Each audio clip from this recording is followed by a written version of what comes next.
आज ठाकुर जी का बड़ श्रृंगार रूप है, बड़ा श्रृंगार ही है ना। और गीत गोविंद को ठाकुर जी ने अपने अंग पर धारण किया है।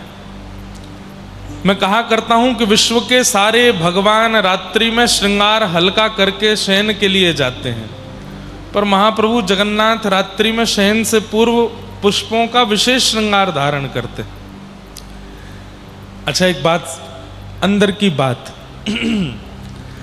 घर का कोई सदस्य, घर का नियम है रात में सबको सोना है, लेकिन घर का कोई बालक, कोई सदस्य यदि रात में श्रृंगार कर रहा है तो इसके पीछे दो ही कारण हो सकते हैं। क्या? या तो कोई मेहमान आने वाला है, या फिर सबके सोने के बाद वो विशेष व्यक्ति कहीं जाने वाला है। दो ही काम हो सकते हैं। रात्रि में श्रृंगार, शयन के समय श्रृंगार के दो ही लक्षण हैं। या तो कोई प्रेमी आने वाला है, भैया वो ठीक चल रहा था क्यों छेड़ दिया, यहां से आवाज गई। या तो कोई आने वाला है, या फिर हम सबके सो जाने के बाद कहीं जाने वाले। महाप्रभु के बड़ श्रृंगार भेष पर हम ब्रजवासी हैं, इसलिए हमारा भाव ऐसा आता है कि जब तक कपाट खुले रहते हैं महाप्रभु जगन्नाथ जी खड़े रहते हैं, सबको दर्शन देते हैं।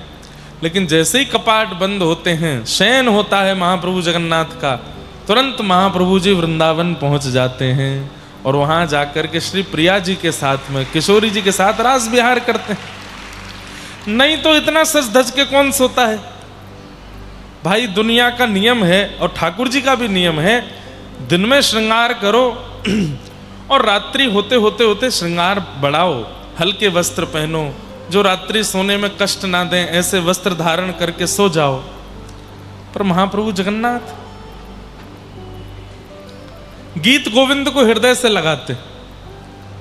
जिस गीत गोविंद में जयदेव महाप्रभु वर्णन करते हैं, अभिनव जलधर सुंदर धृत मंदर श्रीमुख चंद्र चकोर जय जय देव हरे।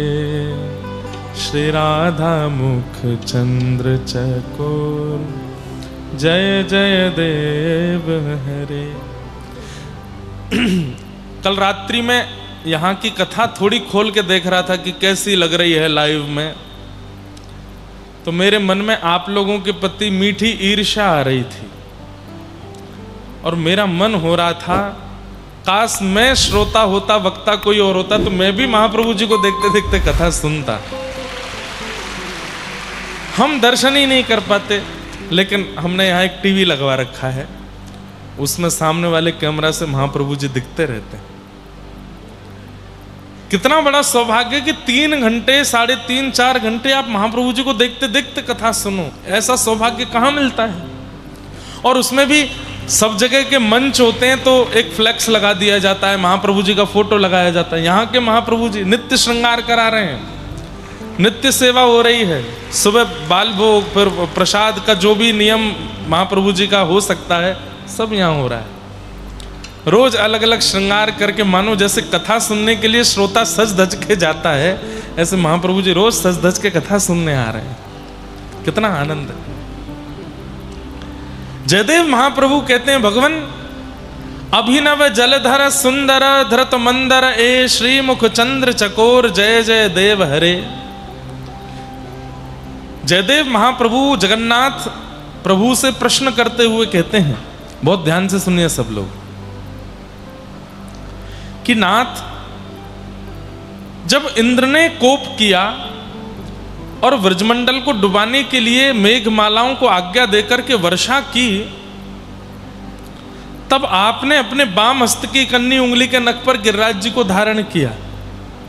ठाकुर जी बोले हाँ। बोले पहली बात तो आपने गिरिराज जी धारण किए क्यों? जैसे इंद्र ने कोप किया, आप उसी समय यदि ऊपर देख लेते इंद्र की ओर, इतने में ही इंद्र को संकेत हो जाता कि ये तो परमात्मा है और वो बारिश बंद कर देते। लेकिन कोई बात नहीं, फिर भी आपने गिरिराज जी उठाए। गिरिराज जी को अपने नक पर धारण किया। 1 घंटा, 2 घंटा, 4 घंटा, 5 घंटा, 6, 7, 8, 10 घंटे तक भी होता तो भी मुझे समझ में आती बात। 7 दिन 7 रात्रि तक आप ऐसे ही खड़ी रहे। जगन्नाथ जी बोले इंद्र वर्षा कर रहा था, तो जब तक वर्षा चलेगी तब तक खड़ी रहना पड़ेगा। बोले महाराज वो इंद्र है। अरे मानवों को पता चल जाता है इतनी देर में कि ये परमात्मा है, इंद्र को नहीं पता चला कि इतना बड़ा पर्वत उठाने वाला 7 वर्ष का बालक नहीं हो सकता, ये परमात्मा है। इंद्र को नहीं पता चला। ठाकुर जी बोले हो सकता है नहीं पता चला हो। जयदेव महाप्रभु कहते नहीं नहीं भगवान आपकी चोरी पकड़ी गई। बोले कैसी चोरी? बोले जब आपने गिरिराज जी उठाए, चारों तरफ ब्रजवासी इकट्ठे हो गए, उसी समय वृषभानुनंदिनी श्री राधा रानी आपके सन्मुख आ गए, बिल्कुल सामने आकर के खड़ी हो गई। आपने मन में विचार किया ये बहाना अच्छा है दर्शन करने का। गिरिराज जी नीचे धर दिए जाएंगे तो ये सब चले जाएंगे, श्री जी भी चली जाएंगी। वैसे तो इनके दर्शन होते नहीं है, कभी कहीं बड़े बहाने बना के इनके दर्शन करने पड़ता है। ये बहुत अच्छा संयोग बना है, ये जब तक वर्षा चलती रहेगी ब्रजवासी कहीं जाएंगे नहीं और किशोरी जी मुझको दिखती रहेंगी, इनका मैं दर्शन करता रहूंगा। इंद्र तो 7 मिनट में ही पहचान गया था कि आप परमात्मा हो। आपने ही उसको आज्ञा की, बोले वर्षा करता रहे ताकि मैं श्री जी को निहारता रहूं। श्री मुख चंद्र चकोर जय जय देव हरे, श्री राधा मुख चंद्र चकोर जय जय देव हरे। किशोरी जी के मुखमंडल को देखने के लिए आपने 7 दिन 7 रात्रि तक गिरिराज जी को धारण किया है नाथ। इसीलिए इस पंक्ति में, इस गीत गोविंद में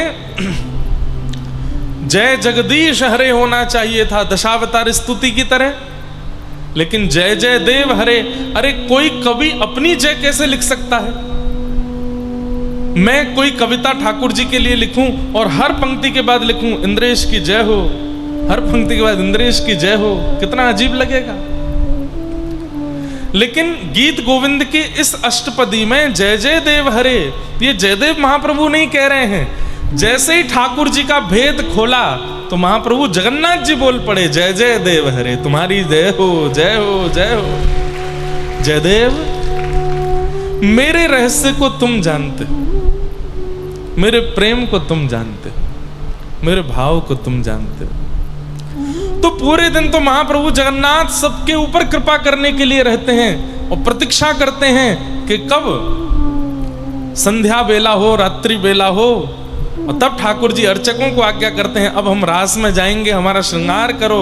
सो ऐसी अद्भुत ठाकुर जी, आहा अधर चुंबित माला, अधर से स्पर्श करती हुई माला, ऊपर माला, यहाँ वैसे तो पूरे दिन ऐसे रहते हैं, लेकिन रात्रि बड़ श्रृंगार में 5 उंगलियों की तरह ऐसे पुष्प धारण करते हैं हाथ में।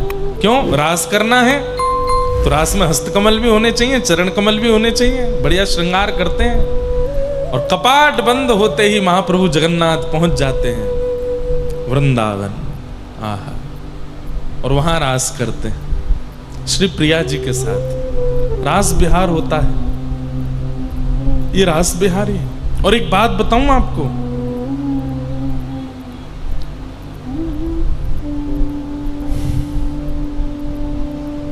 वैसे तो पूरी कथा सुनानी पड़ेगी, लेकिन जगन्नाथ लीला हम पूरी 27 तारीख से सुनाएंगे जगन्नाथपुरी में। स्कंद पुराण युक्त और भी जो कथाएं होंगी उन सब से महाप्रभु जगन्नाथ जी के प्राकट्य की कथा, महाप्रभु जगन्नाथ के 5 सखा हैं उन 5 सखाओं की कथा, और स्कंद पुराण युक्त जो जो महात्मा सब सुनाएंगे। लेकिन इंद्रद्युम्न राजा की कथा थोड़ी सी स्पर्श करूं।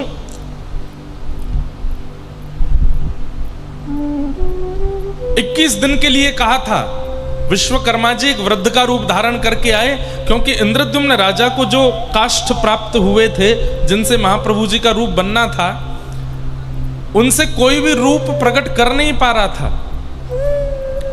बड़े बड़े मूर्तिकार आए लेकिन सबकी छेनी हथौड़ा नष्ट हो जाते थे, लेकिन रूप प्रकट नहीं हो पाया। तब ऐसा कहते हैं कि विश्वकर्मा ही एक वृद्ध का रूप धारण करके आए और आकर के उन्होंने कहा मैं कुछ प्रयास करूं। तो इंद्रद्युम्न राजा ने कहा कि देख लीजिए सब प्रयास कर रहे हैं, आप भी करो।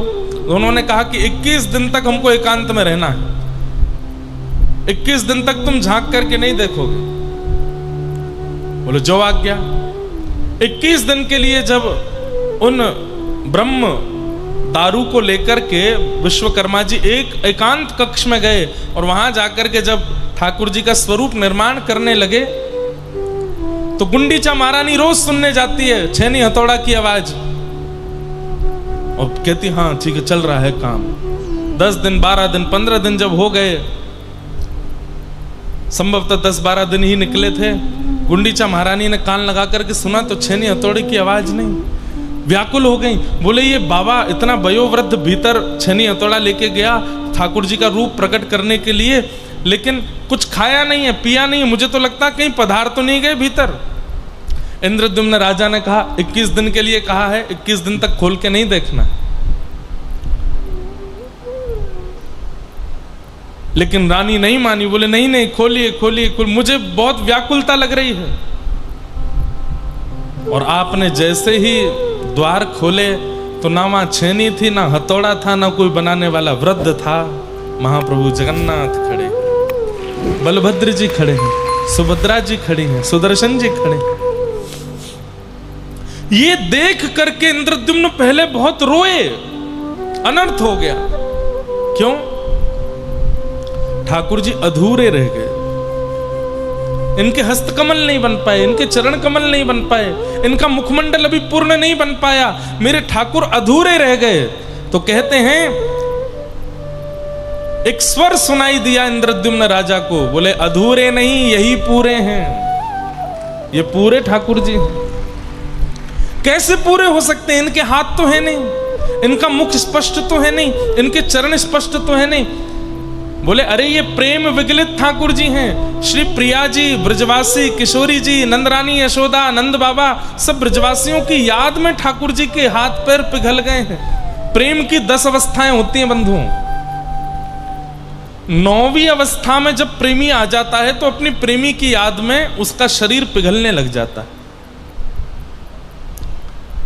महाप्रभु जगन्नाथ, और कथा तो सबको पता ही होगी, द्वारिका में जब रुक्मणी आदि सब पटरानियां रोहिणी जी से कृष्ण लीला सुन रही हैं, सुभद्रा जी को द्वार पर बिठाया है, ध्यान रखना कि कृष्ण भीतर ना आवे। उसी समय कृष्ण लीला चलते चलते जब रास का प्रसंग आया तो स्वधर्मा सभा में बैठे हुए ठाकुर जी को स्वर आने लगा कान में, नहीं रोक पाए स्वयं को, चल कर के आए।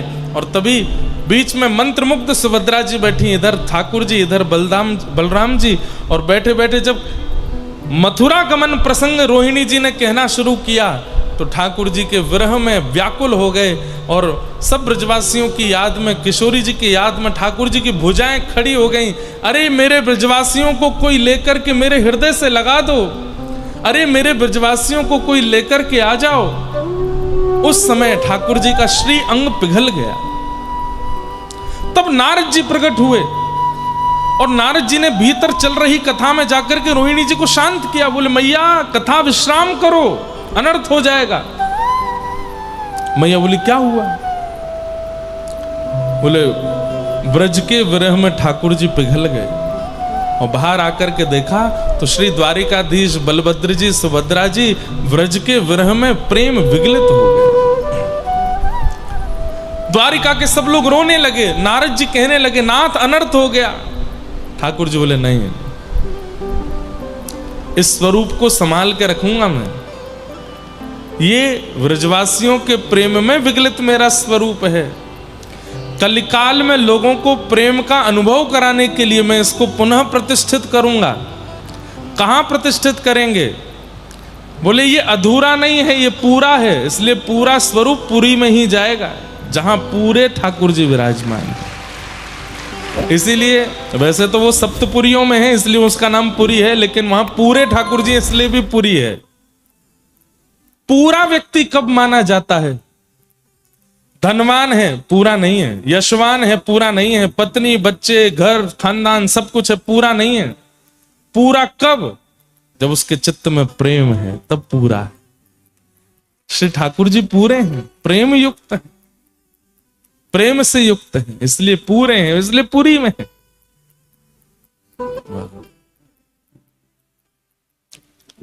तो ये ठाकुर जी का वृंदावन रास बिहार का स्वरूप है। महाप्रभु जगन्नाथ जी का बड़ श्रृंगार शयन का रूप है, लेकिन एक भाव से ठाकुर जी रास में जा रहे हैं श्री प्रिया जी के पास, और वहां जाकर के रास करना है।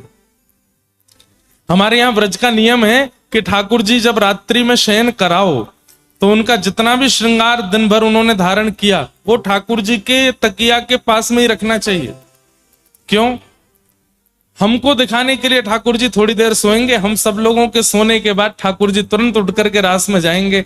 तो रास में ऐसे नहीं जाएंगे कोरे, बढ़िया श्रृंगार करके जाएंगे, नथ बेसर, कान में कुंडल, गले की माला सब धारण करेंगे, इसलिए श्रृंगार पास ही रखा जाता।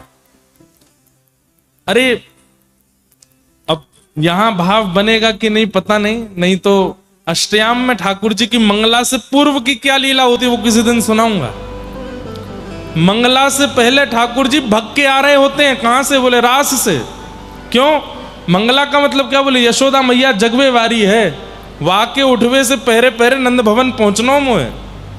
सो ठाकुर जी महाराज गिरिराज पर्वत से लांगते भये, कूदते भये, वर्षा में नेक छुप छुपाते भये, किशोरी जी के सुंदर जो चुनरी वस्त्र है वहां से अपना मुंह पहुंचते भये, और जैसे ही यशोदा मैया उठने वाली है वहां से पहले ठाकुर जी हमें हाथ पांव पहुंच करके और धीमे से चद्दर के भीतर घुस जाएं, यशोदा मैया के बगल में आके पड़ जाते हैं और खर्राटे लेना शुरू कर देते हैं, छोटे से लाला। फिर मैया के नेत्र खुलते हैं, लाला भोर है गई है, अब उठ जा। अरे मैया अभी तो सोयो मैं, अभी नींद आ रही है, तू उठ जा।